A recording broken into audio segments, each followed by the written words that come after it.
Salut les chatons qui me regardaient derrière votre écran. Alors, une vidéo que j'avais pas du tout prévu de faire et une vidéo qui me met dans une position un peu bizarre, je dois avouer. Voilà, je voudrais vous parler de la nouvelle émission de Cyril Hanouna qui s'appelle Balance ton poste. Et c'est très étrange de faire cette vidéo pour moi parce que d'un côté, je me dis, je voudrais dénoncer ce qui se passe dans cette émission. Et en même temps, en faisant ça, eh bien, je fais exactement ce que je dénonce. Et là où, voilà, là, ça me met, on est face à un système pervers qui s'alimente tout seul. Quand on n'en parle pas, ben on se dit, bah ouais, mais moi j'ai des trucs à dire. C'est un petit peu mon métier aussi de dire des choses, mais on m'a rien demandé. Euh, et en même temps, je donne mon avis. Et je suis en train de. Et je trouve que dans cette émission de Cyril Hanouna, ce qui est très gênant, c'est que des gens donnent leur avis alors qu'on leur a rien demandé. Ah, vous voyez, je suis un petit peu coincée. Mais bon, néanmoins, je me suis dit, allez, j'ai envie de vous expliquer pourquoi cette émission m'a mis extrêmement mal à l'aise. Donc, j'ai entendu parler de cette émission par plusieurs sources, notamment par Sonia De Villers sur France Inter et notamment par des articles que j'ai lus. Je me suis dit, bon, bah, avant de faire quoi que ce soit, je vais regarder. J'ai donc regardé l'émission. Euh, la dernière, je crois, émission de Cyril Hanouna, Balance ton poste. Et là, j'ai été, comment dire, comme ça, chafouinée au minimum. Dans cette émission, qui donc, je vous le rappelle, est installée normalement pour toute la saison, et qui va donc durer jusqu'au mois de juin. Donc on doit en être à la troisième, quatrième, cinquième émission, moins de la 10e. Eh bien, on a déjà eu donc dans la même émission, pour ou contre la burqa, pour ou contre l'avortement, un sujet sur l'écologie, un sujet sur le jeune homme qui s'est fait, malvoyant, qui s'est fait molester et sortir du magasin Monoprix à Marseille. Les excuses de Monoprix sont-elles suffisantes? Et un sujet sur des gens qui visiblement font l'amour avec des objets, une voiture, un arbre. Voilà.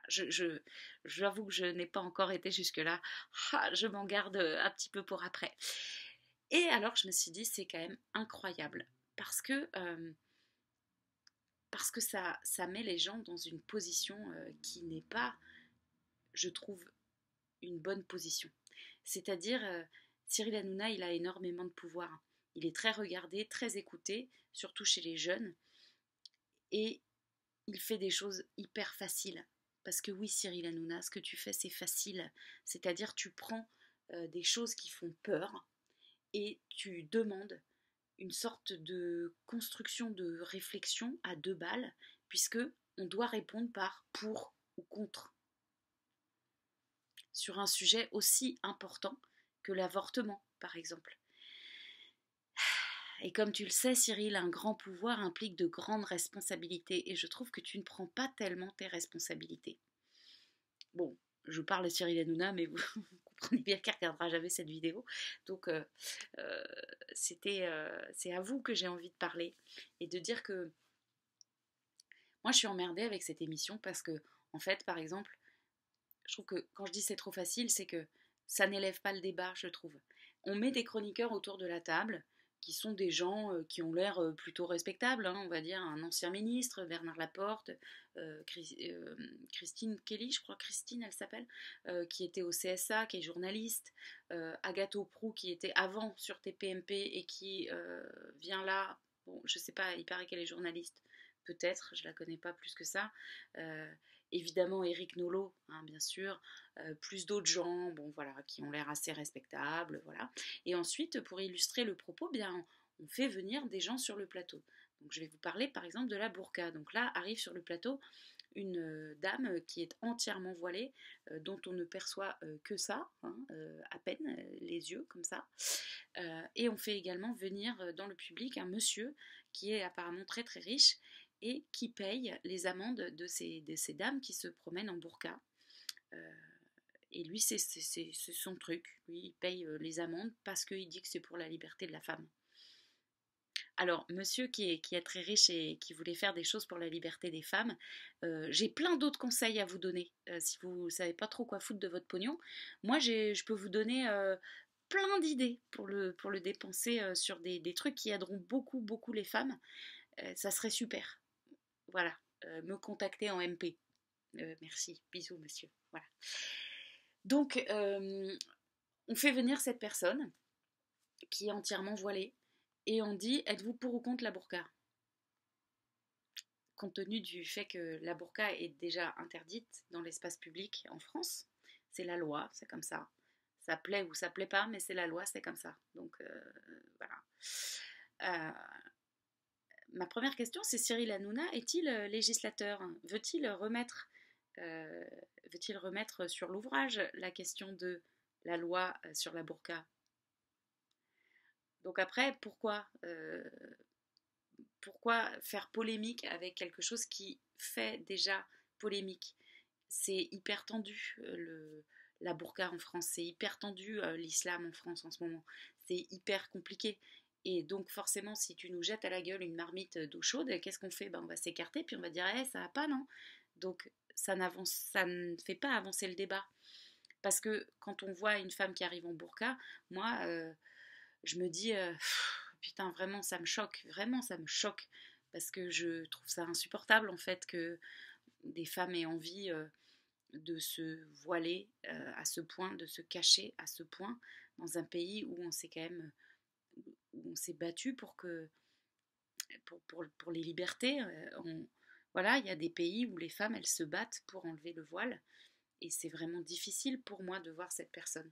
En plus, euh, voilà, c'est des choses que je comprends pas et j'aurais beaucoup aimé que cette personne m'explique, par exemple, sa démarche, vraiment.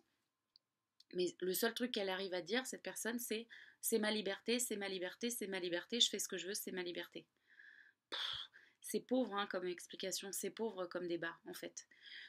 Euh, voilà, et là où j'ai trouvé ça ultra magique, c'est que y a des chroniqueurs donc, qui sont là autour de la table et qui débattent, euh, en fait, qui expriment leur opinion. Ça ne va pas plus loin que l'expression d'opinion, en vérité. Mais ça peut pas aller plus loin, c'est construit comme ça. Donc forcément, ça répond au brief, quoi.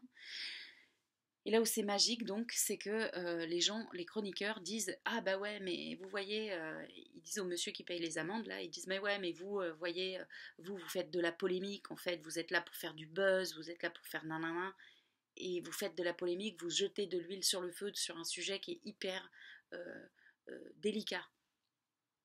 Bah, t'as envie de dire mais mec, toi tu fais quoi autour de la table en fait? Tu fais quoi à participer à cette émission à part exactement la même chose?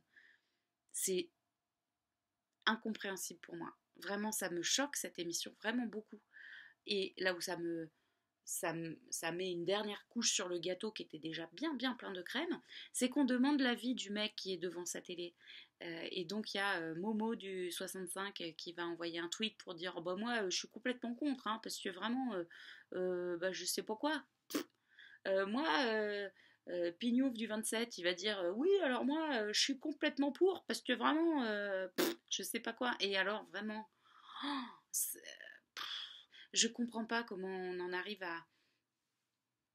à ne à faire autant de bruit avec rien, avec des choses qui ne rendent pas service à l'humanité. Alors je sais bien que je suis naïve hein, en pensant que Cyril Hanouna va probablement rendre service à l'humanité un jour, mais bah, je crois, je crois toujours. Putain, je suis quand même super naïve, je m'en rends compte. Bref, pour finir cette petite vidéo, je voulais vous citer la phrase de Umberto Eco, qui est donc un philosophe, un auteur, un écrivain, quelqu'un qui réfléchit, dont c'est le travail aussi de réfléchir. C'est lui qui, par exemple, a écrit Le pendule de Foucault ou Le nom de la rose. Et il a écrit une chose que je trouve assez intéressante. Il a dit les réseaux sociaux ont donné le droit de parole à des légions d'imbéciles qui avant ne parlaient qu'au bar après un verre de vin et ne causaient aucun tort à la collectivité. On les faisait taire tout de suite, alors qu'aujourd'hui, ils ont le même droit de parole qu'un prix Nobel. C'est l'invasion des imbéciles. Et ben moi je trouve cette phrase hyper intéressante, même si je suis pas forcément d'accord avec l'histoire de l'imbécilité, parce qu'au final on est tous l'imbécile de quelqu'un.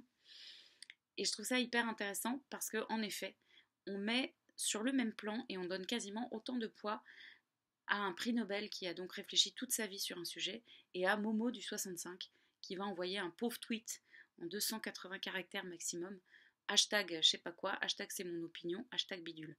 Et franchement, ouais, le café du commerce, il y a un moment, ça fatigue. Et voilà, et vous qui m'avez regardé jusque-là, eh bien, j'espère, je compte sur vous pour mettre en route et pour faire marcher cette chose incroyable qu'on a sous notre crâne et qui s'appelle un cerveau. Et, et vraiment, c'est chouette d'avoir un cerveau et c'est encore plus chouette de le faire marcher. Voilà. Je vous fais des bisous les chatons et je vous dis à bientôt. Salut!